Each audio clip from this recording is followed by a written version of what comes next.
Salut à toi, bienvenue dans cette nouvelle vidéo. Donc aujourd'hui on va faire un tuto Webflow donc 2024. On actualise un vieux contenu qu'on avait fait sur la chaîne où on t'avait appris justement à maîtriser Webflow à travers la conception d'une landing page. Et bien là on va recommencer, on va faire une nouvelle section et tu verras ça va être juste très cool. Alors déjà, première chose, pourquoi s'intéresser à Webflow? Je vais te donner quelques points justement qui vont te permettre de te convaincre, j'en suis persuadé. Premier point, Webflow te laisse une flexibilité de design juste exceptionnelle. Comparé à des outils comme par exemple WordPress ou alors Shopify ou alors des outils peut-être un peu moins connus mais qui sont aussi des outils no-code, System.io, ClickFunnels, etc. Eh bien, tu vas pouvoir faire des sites absolument incroyables. Deuxième point, Webflow est un CMS qui est extrêmement utilisé aujourd'hui à travers le monde. Il y a plus d'1 million de sites qui se créent. Et il faut savoir également que c'est un CMS qui est méga sécurisé. Il y a aussi des grandes entreprises qui utilisent Webflow. Je vais te montrer ça rapidement. On les voit ici. Là, tous les logos que tu vois sur la page de Webflow, ce sont des grosses boîtes qui utilisent l'outil. On a Philips, on a The New York Times, on a Upwork, on a Discord qui arrive là. On va dépasser. Voilà, donc je te les montre rapidement. Mais tu vois, par exemple, Discord a fait son site sur Webflow. Comment je le sais? Avec Wapalizer. Là, on voit créateur de landing page, Webflow. Tout simplement. Donc nous aujourd'hui, on va s'intéresser à cet outil-là. On est parti du coup, on va se construire un site. Alors le site qu'on va faire aujourd'hui, c'est un site pour un jeu vidéo qui va sortir très prochainement. Voilà, donc on va faire cette section-là de ce site-là qui est donc pour le jeu qui va arriver prochainement. Donc voilà, on va reproduire ce que tu vois ici pour apprendre à maîtriser Webflow. Donc c'est parti, on y va. Donc là, moi, ce que je vais faire, c'est que je vais démarrer sur un compte gratuit. Je vais te donner un petit tips pour commencer. Quand on démarre sur un compte gratuit, en fait, ici, au niveau du nombre de pages disponibles par projet, tu vois qu'on est limité en fait à 2. Le petit tips que je peux te donner, c'est que si jamais tu veux faire des sites qui sont avec plus de pages, tu peux faire donc un nouveau site et tu ne démarres pas par un blank site mais par template parce que les templates ils vont avoir plusieurs pages qui sont déjà intégrées et donc quand tu vas l'ajouter là quand tu le sélectionnes eh bien ça va te permettre d'avoir plusieurs pages, donc plus de 2 pages même sur un site avec 0 plan, c'est-à-dire un site en mode gratuit. Nous pour le coup on va pas aller sur un template, on va aller directement sur blank site puisqu'on va démarrer de zéro. Le but c'est d'apprendre à maîtriser Webflow. Donc on va démarrer de zéro ici, donc build from scratch. Ici on va faire donc le site qui va s'appeler, allez nous on va l'appeler Corias Miami Vice. Allez, très bien. Et on va créer. Donc là on patiente. Maintenant on peut passer à la conception. Donc au niveau de notre conception, ce qu'on va faire, c'est faire des allers-retours entre ça, ce qui est déjà fait, et on va la construire ensemble dans ce nouveau site. Ok, hop. Donc là, je fais vraiment, je me mets à ta place. C'est-à-dire que je suis dans un compte gratuit, avec un plan de site gratuit, donc j'ai accès aux mêmes choses que toi. Donc du coup, c'est parti. Alors, ce qu'on va faire dans un premier temps, c'est déployer la hiérarchie pour y voir un petit peu plus clair. Et là, on va s'ajouter une div. Alors moi, ce que j'aime bien faire, c'est pas toujours revenir dans le panneau des éléments ici pour faire glisser justement l'élément en question, c'est me servir du raccourci, le raccourci qui va être commande E ou commande K pour ouvrir la barre en fait de recherche de Webflow pour accéder à mes différents éléments. Ici, je vais choisir une div. Alors cette div, je vais lui appliquer une classe et la classe que je vais lui appliquer, c'est simple, je vais l'appeler PageWrapper. Pourquoi je l'appelle comme ça? Tout simplement parce que c'est une div qui va englober tout le contenu de ma page. Si jamais j'ai besoin de la copier-coller sur un autre projet, j'aurai juste à cliquer dessus là, faire commande C et commande V ailleurs. C'est ça qui est pratique. Donc là, on ne met pas de style du tout ici. On va juste ajouter une nouvelle div maintenant. Cette div, je vais la nommer main wrapper. Alors pourquoi main? Parce que tout simplement, le contenu principal d'une page va être contenu à l'intérieur. Donc toutes les sections qui sont dans ma page, notamment la section qu'on va faire, va être dedans. Bien sûr, pour que les moteurs de recherche reconnaissent cet élément comme container principal, donc main container, on doit lui ajouter ici au niveau de settings le tag que tu vois ici. Tu vois, on peut taguer nos différents éléments. Donc là, je vais prendre main. Ensuite, je vais ajouter une nouvelle div.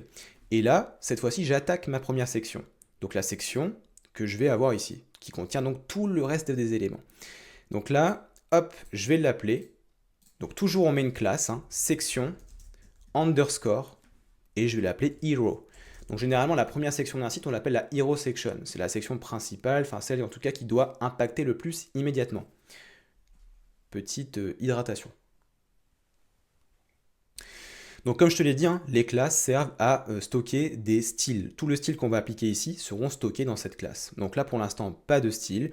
On va continuer. Donc on va juste revenir maintenant sur le page wrapper. Et on va ajouter un élément qui est déjà disponible dans Webflow qui est nav, donc la navbar ici, que tu peux retrouver au niveau du panneau des éléments.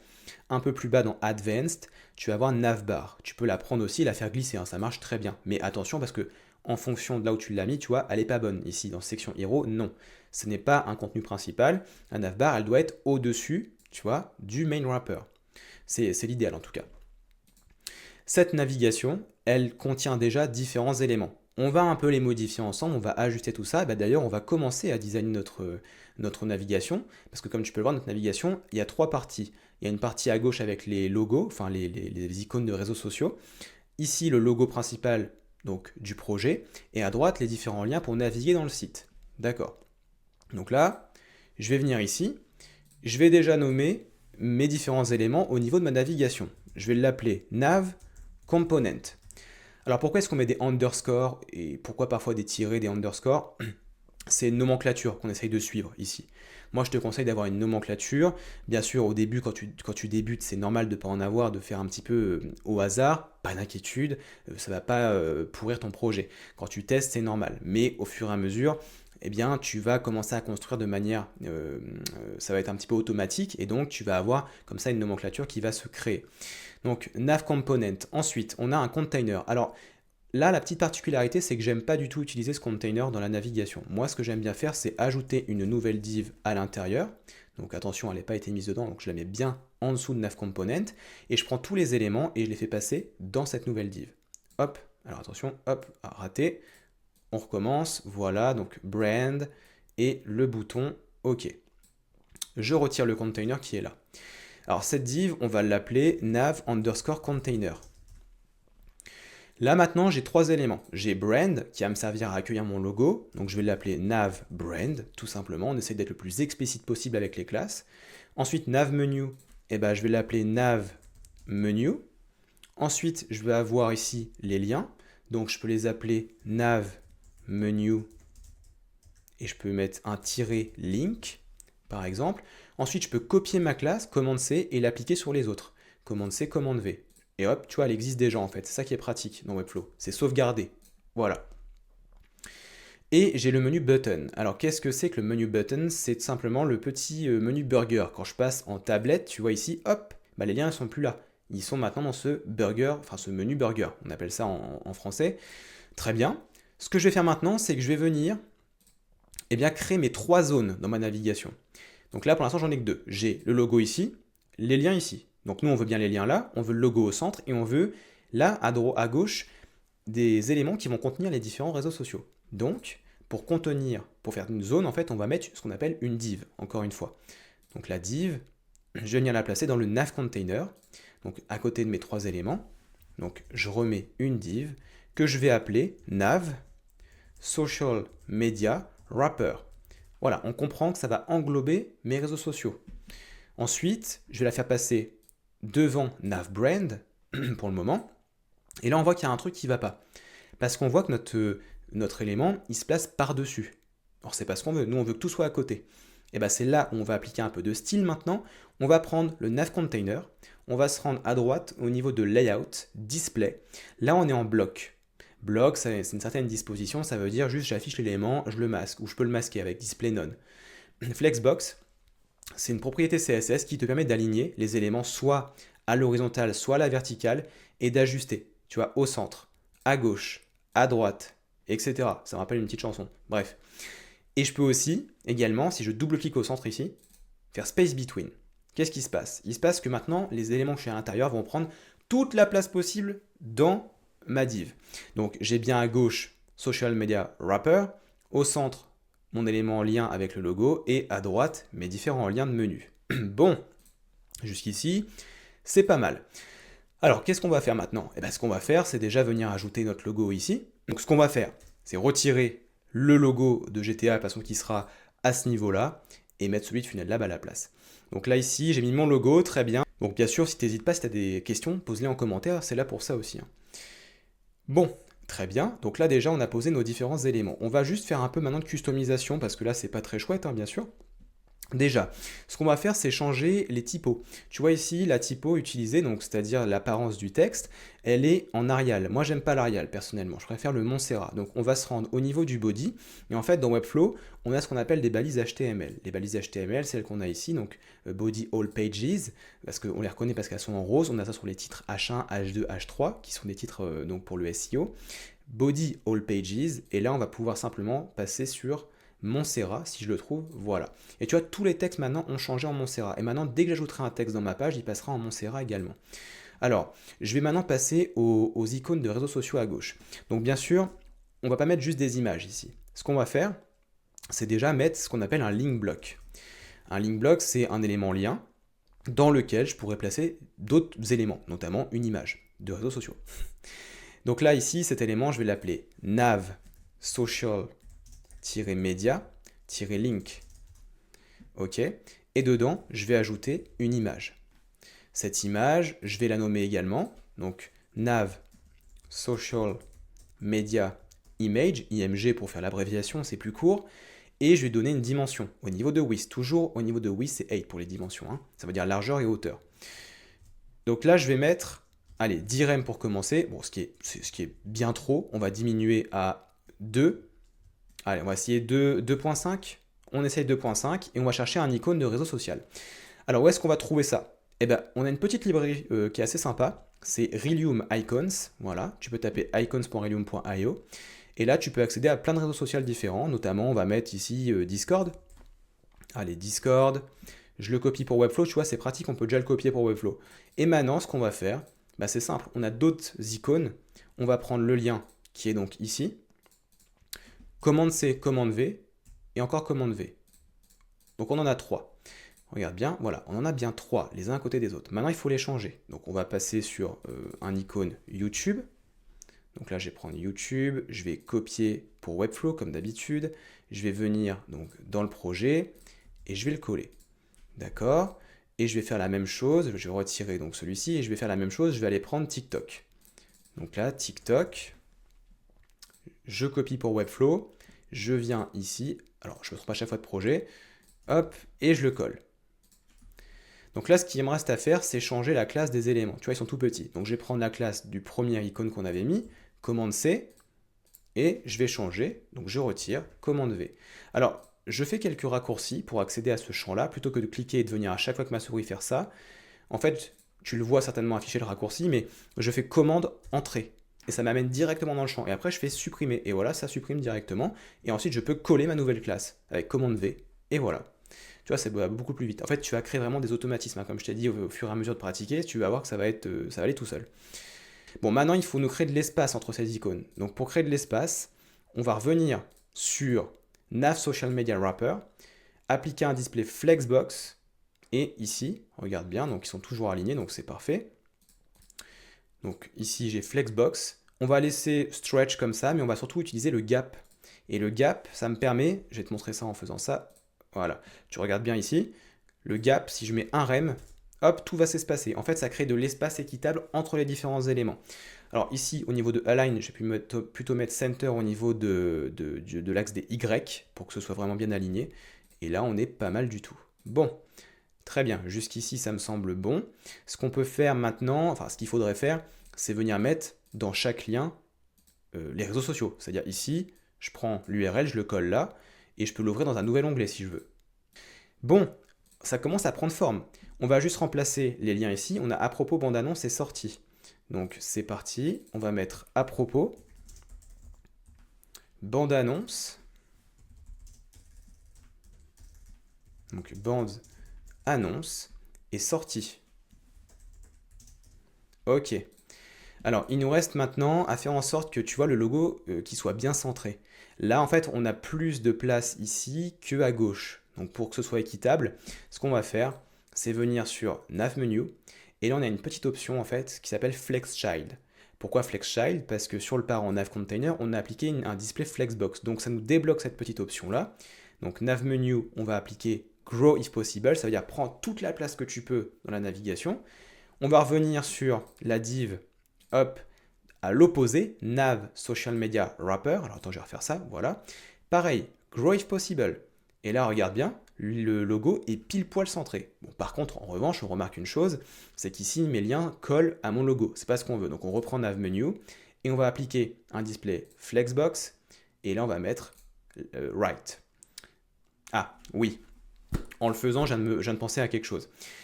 Il est vrai que parfois, il y a des éléments dans Webflow, comme celui-ci par exemple, qui est un élément par défaut, donc Nav Menu, qui ne prennent pas très bien les propriétés CSS. Pour corriger ça, il n'y a pas de souci.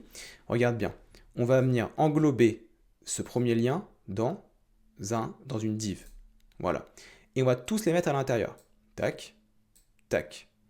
Et voilà. Maintenant, je peux l'appeler Nav Menu Container, histoire d'avoir une classe qui définit l'élément. Et voilà, maintenant ça se place bien correctement sur la droite. Ok, alors la section maintenant, tu vois, elle passe derrière ma navigation, parce que bah, effectivement, c'est ça en fait, c'est ce qu'on voulait, c'est-à-dire que la navigation passe par-dessus. On peut passer maintenant à la petite navigation, donc on va faire cette zone-là, c'est-à-dire avec l'image de fond, etc. Donc là, bah, du coup, c'est parti. Déjà, au niveau de la section, ce qu'on va faire, c'est qu'on va lui faire prendre 100% de la hauteur de la fenêtre. Donc pour ça, on va se rendre au niveau des propriétés de dimension, min height, et on va mettre 100 VH. 100 VH, ça veut dire quoi? L'unité des VH, ça veut dire en gros que ça prend toute la hauteur de la fenêtre dans laquelle je suis. Donc ça veut dire que si mon écran est plus petit, ça prendra toujours 100% de la hauteur. Si mon écran est plus grand, ça prendra toujours 100% de la hauteur. Voilà, ça sert à ça, 100 VH. Donc là, ça prend bien tout le cadre qui est là. Ok, maintenant, à l'intérieur, on veut un fond. Notamment, on a un fond image ici. Comment est-ce qu'on va s'y prendre? Alors, bah pour tout simplement réaliser ça, on va prendre la section, on va aller au niveau de Backgrounds, ici, on va faire plus, et regarde, déjà, ça va afficher quelque chose dans le fond. Et là, on va choisir, donc, Image, on est déjà dessus, c'est nickel. On va venir choisir notre image, donc l'image, je la télécharge dans mon projet, donc là, je vais la chercher au niveau de mes documents. Et hop, je vais venir simplement la faire glisser dans mon projet. Voilà. Et là, j'ai mon image qui s'est mise. Maintenant, il faut faire quelques ajustements. Au niveau des ajustements, qu'est-ce qu'on va faire? Eh bien, on va déjà faire en sorte de retirer. Tu vois ici le petit bout d'image en fait qui se répète. Donc pour ça, on a Tile, on va mettre No Repeat. Donc là déjà, hop, on a du blanc. Maintenant, pour que ça couvre bien l'ensemble de ma section, je vais faire ceci. Alors, je ne vais pas le faire tout de suite, mais on va prendre Cover. Regarde, sinon, ce qui se passe, c'est que quand je vais bouger la taille de ma fenêtre ici, donc la taille de mon écran, j'aurai toujours ce petit blanc en bas en fait, tu vois, et puis l'image va se cropper comme ça sur la gauche, enfin sur la droite, et c'est un petit peu du coup pénible. On va prendre Cover, donc là ça couvre tout, et là pour corriger le problème justement du crop sur la droite, pour que le sujet principal reste bien centré, on va venir ici sur Position Center. Et maintenant, le problème est résolu. Ok. Bon, alors j'ai mon image, maintenant ce qu'on peut faire du coup, c'est venir sur la navigation et retirer le fond. Ça y est, maintenant qu'on a une image, hop là, je retire, navigation transparente, c'est génial. Bon, qu'est-ce qu'il nous reste à faire? On va regarder ensemble, donc là déjà je vois que on a le logo comme ça de Grand Theft Auto qui est derrière, bon ça on verra par la suite, pour l'instant c'est pas le principal, mais on va avoir ici une zone en bas avec un titre et on va avoir ici un bouton. Donc bah, c'est ce qu'on va faire ensemble. Donc comment est-ce qu'on va mettre ça en place? On va venir au niveau de la section, on va ajouter une div. Donc cette div elle se place par défaut tout en haut. Je vais l'appeler comment? Underscore content-wrapper, parce que c'est le contenu en fait. Tout ça, on l'aborde au sein de Corias. Si jamais tu es un peu perdu au niveau des unités, c'est tout à fait normal. Il faut prendre en main l'outil, comprendre les différentes unités. C'est vaste, hein, c'est tout à fait normal. Donc, on a une initiation pour ça, on a des formations avancées, je le répète encore une fois, où on détaille tout ça. Ok? On va venir sur Hero Content Wrapper, donc l'élément qui contient le titre et le bouton, et on va lui mettre maintenant un dégradé noir pour les faire ressortir. Regarde bien. Donc, on va le prendre cet élément. On va venir au niveau de Backgrounds, ici, plus, et je vais appliquer un dégradé linéaire. Donc par défaut, j'ai noir et gris, ou noir et blanc plutôt. Sur le noir, je vais commencer par mettre transparent. Mais sur du noir, hein, donc ça c'est très bien. Et sur celui qui est en blanc, je passe en noir. Et là, regarde bien, voilà, ça crée comme ça un espèce de masque en dégradé vers le bas qui fait ressortir mes éléments, mon texte et mon bouton. En parlant de bouton, il est là celui-là. Donc déjà, il n'est pas bien aligné. Nous, on veut qu'il soit aligné en bas du titre. On reprend Hero Content Wrapper, on vient à ce niveau-là et on aligne sur le bas. Tu vois ici, au niveau de Flexbox, c'est tout. Maintenant, on va pouvoir le customiser. Alors pour le customiser, on le sélectionne, on lui ajoute une classe, on va lui mettre button, tout simplement. Et là, je vais venir le customiser. Donc déjà, au niveau du padding, on change ce qu'il y a par défaut, donc qui est en pixels. On va mettre 0, non, on va mettre un rem en haut et en bas. Donc un rem en haut et je peux mettre un rem en bas. Et ici, je peux mettre 2 rems de chaque côté. Tac. Je vais maintenant au niveau de backgrounds. Le bleu, c'est moche. On passe en blanc. Le texte, ici, donc typo, on passe en noir. Est-ce que je peux faire des améliorations? Bien sûr. Au niveau de la dimension, là, on peut passer à un rem. Donc, si jamais je modifie la dimension, je peux le faire directement dans le bouton. Donc là, je peux prendre ici size, un rem. OK. Là, je change mon texte, je double-clique, je mets précommandé. Très bien. Je veux arrondir un peu les angles aussi. Donc border radius, un rem, c'est trop, 0,5. Et là, j'ai arrondi. Tu vois, c'est plus smooth, c'est plus agréable. Bon, très bien. Maintenant, on peut voir une chose. Alors déjà, le texte, je trouve qu'il est un petit peu trop fin. On peut augmenter sa graisse, son épaisseur. L'épaisseur, c'est au niveau de typographie, weight. Regarde, je suis un normal, medium, semi-bold, tu vois, ça augmente l'épaisseur. Donc medium. Et puis maintenant, autre petite particularité. Alors oui, tu envoies des choses dans ce tuto, hein. Oui, il y a pas mal de petits concepts, pas mal de petites astuces, donc note bien tout ça. Mais tu vois ici, on a des bordures en dégradé. Pour faire ça dans Webflow, on est obligé de faire une petite technique parce qu'on ne peut pas en fait directement au niveau de border, tu vois ici, on n'a pas de dégradé linéaire possible. C'est soit couleur plate, soit rien. Enfin, couleur pleine plutôt, parce que plate, ça veut pas dire grand chose. Voilà, donc ici, je prends mon bouton et en fait, ce que je vais faire, c'est que je vais lui mettre une div autour. Donc je clique droit dessus, wrap in div block. Cette classe, cet élément, je vais l'appeler button-wrapper, comme ceci. Et là, ce que je vais faire, c'est que je vais lui ajouter un fond. Regarde bien. Plus, dégradé, et je vais ajouter le même fond de la même couleur que le texte qui est là. Donc on avait mis tout à l'heure, tu sais, avec les variables. Donc regarde bien, je crée 3 points à 50% pour celui du milieu. Le premier point, je lui mets gold. Celui du centre, je lui mets magenta. Et celui-ci, je lui mets blue. Très bien. Là, pour l'instant, on ne voit rien, c'est normal.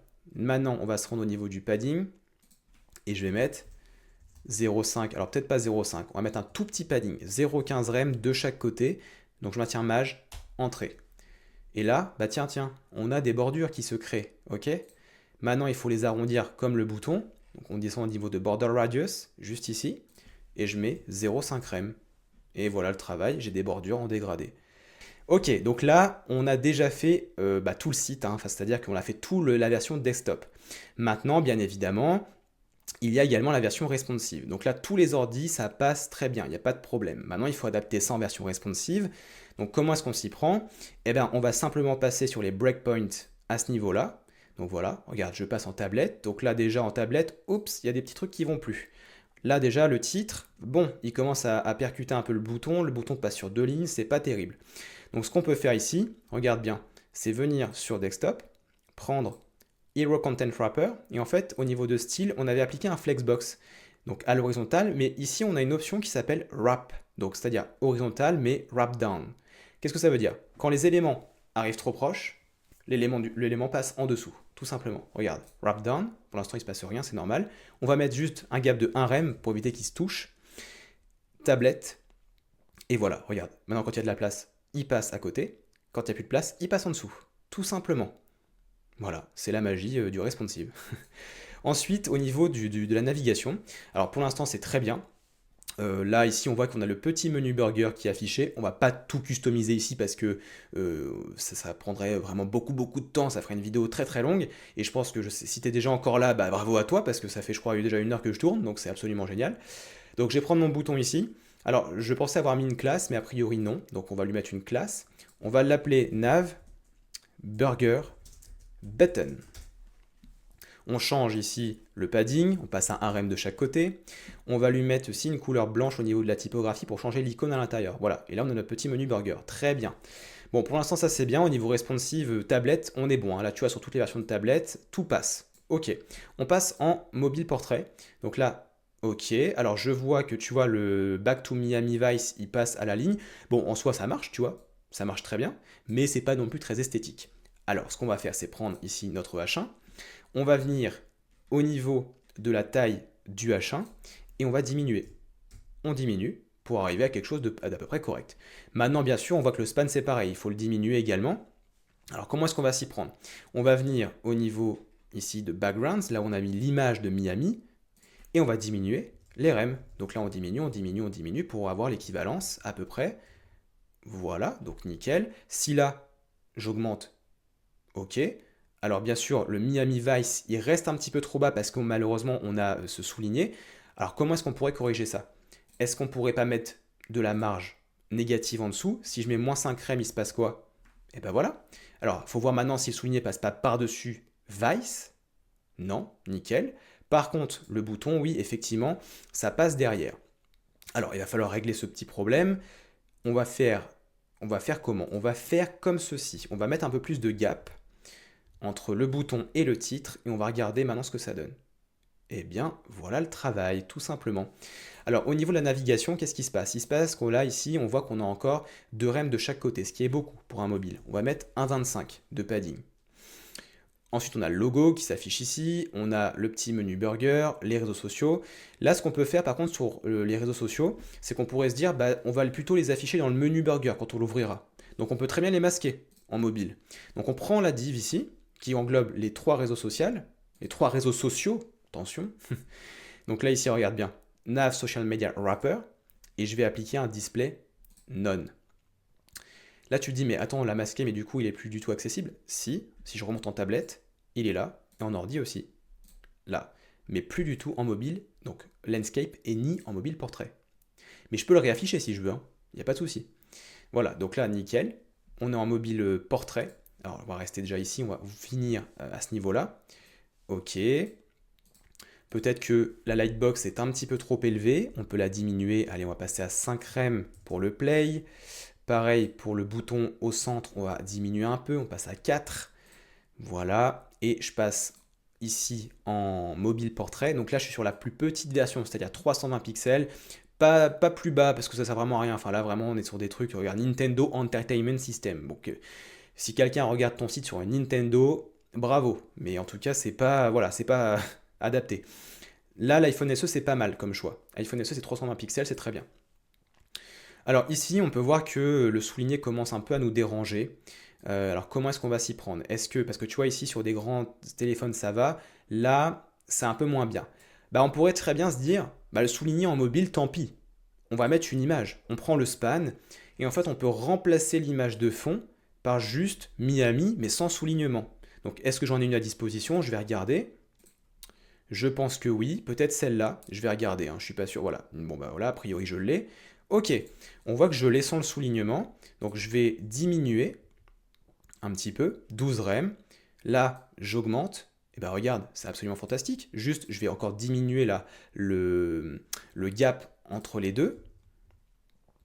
2 rem. On regarde si ça marche bien par contre, attention. Voilà, ça passe très bien, fantastique. Donc voilà, après ce que tu peux faire, c'est aller prévisualiser ton site sur ton téléphone, par exemple, ou alors dans Google avec la console pour voir sur différentes tailles d'écran. Alors ce qu'on peut faire aussi, c'est revenir sur le Hero Content Wrapper et retirer les 2 rem de chaque côté au niveau du padding. On peut passer à 1 rem en fait ici. Alors là, la question peut-être que tu te poses, c'est de te dire, mais est-ce que le fait d'avoir changé l'image de fond, ça n'a pas changé sur les autres versions? La réponse est, bien évidemment, non. C'est le seul moment en fait où tu peux changer une image dans ta page quand c'est en image de fond sans que ça impacte les autres versions. Ce qui ne serait pas le cas avec une image standard. Attention, quand tu changes l'image, ça change partout. Voilà. Le responsive est fait, fantastique. Qu'est-ce qu'il nous reste à faire? Eh ben, il nous reste peut-être, allez, on peut faire quelques animations ensemble, juste pour que tu vois les animations. Allez, on va faire quoi? Regarde bien, on va faire en sorte, ici, de prendre le bouton, et quand on le survole, il va faire une petite surélévation. Donc pour ça, on a les animations CSS dans Webflow. Ça se trouve où? Ça se trouve au niveau de la classe, à ce niveau-là. Je déploie donc la petite flèche, et je vais avoir l'état hover. Hover, ça veut dire quand je survole quelque chose. Quand je survole, eh ben je veux ici que mon bouton se surélève. Pour ça, on va avoir quoi? On va avoir 3D, enfin 2D, 3D transform, move, propriété de mouvement, donc ici sur l'axe des Y, parce que c'est comme ça qu'on veut qu'il bouge, pas comme ça. Et on va mettre moins 3 pixels. Ok. On sort d'ici, donc on enlève le tag over, on passe sur le bouton avec notre flèche, tu vois, preview, je passe. Ah, bah ça marche. Sauf que c'est pas très fluide, hein, mais ça marche. Comment est-ce qu'on fluidifie tout ça? Et ben en fait, on va aller sur donc, la même classe, button wrapper. Là, on a appliqué la propriété de mouvement. Et on va se rendre au niveau de transitions. Regarde bien, plus. Et en fait, transitions va me permettre de fluidifier l'animation que je souhaite, la propriété que je souhaite. Donc en gros, là, je vais avoir type, opacité, c'est pas ce qu'on veut. Nous, on a fait transform. On prend transform, 200 millisecondes, on peut mettre 300, on peut mettre 500, on peut mettre ce qu'on veut. 200, c'est plutôt bien, ça a une bonne interaction avec l'utilisateur. Preview, regarde bien. Là, c'est smooth, c'est fluide. D'accord. Ça, on peut le faire sur à peu près tout ce qu'on veut. C'est-à-dire que je peux le faire, par exemple, aussi, quand je passe par-dessus des liens. Ici, je prends les nav menu link, qui ont donc les trois qui ont la même classe. J'en prends un des trois. Je fais hover. Et par exemple, on peut changer la couleur de texte. Allez, on peut passer sur quoi? On peut passer sur... Bah tiens, je vais prendre peut-être le rose là. Attends, qu'est-ce qu'on voit bien? On voit rien du tout. Le jaune, allez, tiens, on prend le jaune. Gold. Si je retire, ok, et quand je passe sur à propos, ça change, mais aussi sur les autres. Parce qu'ils ont la même classe. Donc comme je te l'ai dit, classe égale sauvegarde de style. Bien sûr, je peux fluidifier, comme tout à l'heure. Transitions. Là, je prends... Alors, qu'est-ce qu'on a changé? La couleur du texte. Donc, je prends font color. Et là, maintenant, on est à 200 millisecondes. Et donc, c'est beaucoup plus fluide. Génial. Voilà, donc ça, c'est très basique. Il y a d'autres applications, mais c'est très basique. Autres animations qu'on peut faire maintenant, c'est avec le panneau d'animation. Donc, le panneau d'animation, il va se trouver au niveau de Interactions. Et là, qu'est-ce que je peux animer? Alors, je peux animer plein de choses, hein. Je peux faire... qu'est-ce qu'on pourrait faire ici? Qu'est-ce qu'on pourrait faire ici? Eh bien, on va animer l'apparition des éléments de la section au chargement de la page. Ça se fait très souvent. C'est-à-dire que quand je charge la page, les éléments apparaissent les uns après les autres. Bah, je peux prendre ici Page Trigger, du coup. Et là, on a Page Load, au chargement de la page. On ne pourra pas couvrir malheureusement tous les déclencheurs ici parce qu'il faudrait, encore une fois, beaucoup plus de temps. Mais t'inquiète pas, on le fera dans de prochaines vidéos. Et encore une fois, on le fait dans nos formations, donc n'hésite pas. Page Load. When page finishes loading, quand la page elle a fini de charger, start an animation, plus, et là je peux donc donner un nom, hero section, et je vais mettre entre crochets le type d'animation, load.